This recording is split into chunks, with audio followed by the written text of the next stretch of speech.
Tras la llamada Revolución Libertadora, muchas de las conquistas sociales del gobierno peronista fueron olvidadas y muchas sencillamente ocultadas, tergiversadas y derogadas.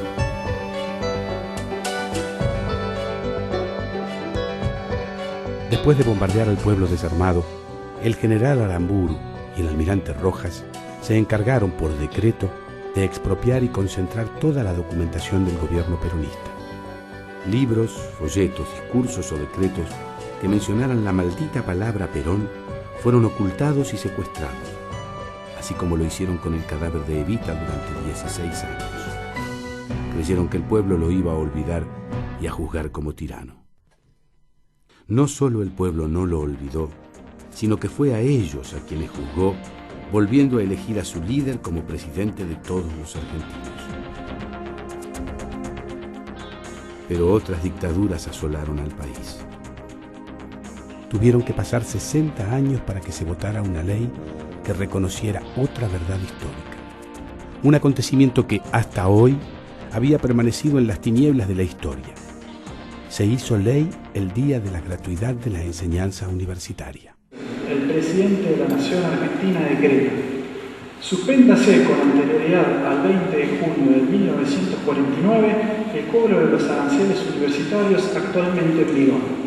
El presente decreto será refrendado por los señores ministros, secretarios de Estado en los departamentos de Educación y de Hacienda de la Nación. Comuníquese, publíquese y anótese. Juan Domingo Perón, presidente. Normalmente en la República Argentina en nuestra época había 4 millones de población estudiantil. De esos 4 millones, solamente 300.000 hacían los estudios secundarios. De manera que de la escuela primaria a la enseñanza secundaria ya había un descarte de 3.700.000 muchachos. De esos 300.000 iban a la universidad nunca más de 100.000 en todas las universidades. De manera que ya en esa etapa había otro descarte de 200.000. ¿Qué pasaba con estos 3 millones largos que al terminar la escuela primaria no podían ir al secundario porque no tenían medios, porque como la enseñanza era cara, ninguno de ellos podía seguir los estudios superiores? Y estos iban a los potreros, que eran las escuelas de delincuencia más conocidas. Y nosotros no tuvimos delincuencia infantil. ¿Por qué? Porque en Buenos Aires más de 50.000 muchachos tenían sus clubes. Esos clubes los hacía el Estado y se lo entregaba a los vecinos que lo administraban y lo llevaban adelante. Por otra parte, las escuelas profesionales, donde el chico iba, recibía un salario y a la vez estudiaba. Después de recibirse de operario, iban a la fábrica, estaban 3 años. De ahí podían pasar a las escuelas de aplicación, que eran escuelas para formar sobrestantes, jefes de talleres, etc. Después de estar allí, iban nuevamente a la industria, y estaban 2 o 3 años, y entonces tenían derecho a ingresar a la universidad obrera, de donde salían ingenieros de fábrica en cada una de las grandes especialidades de la industria. Eso fue para la masa.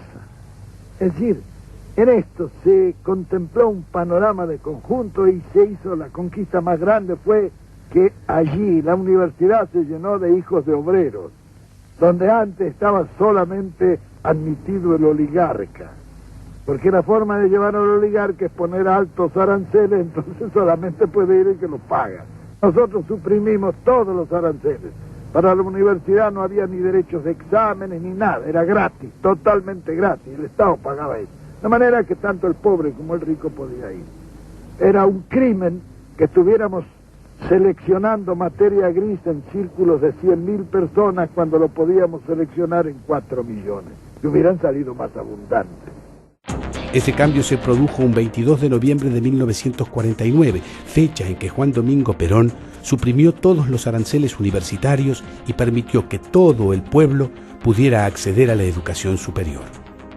Pese a los muchos e importantes cambios que produjo la reforma de 1918, no hay en el cuerpo de la misma mención alguna a la gratuidad universitaria. ¿Será por una confusión histórica que muchos están convencidos de que la gratuidad universitaria había comenzado con la Reforma? El 22 de noviembre de 2009 se conmemoró en la Honorable Cámara de Diputados el 60 aniversario de la gratuidad universitaria. Por la promoción social que significó, por los millones de argentinos que pudieron estudiar, por las vidas que transformó, por todos los que hasta ese día ni siquiera soñaban con entrar a una universidad, por esa decisión política histórica de un gobierno que quiso hacer un país más justo y una universidad que trabaje para engrandecer la nación. Hoy celebramos el día en que la universidad se hizo pueblo.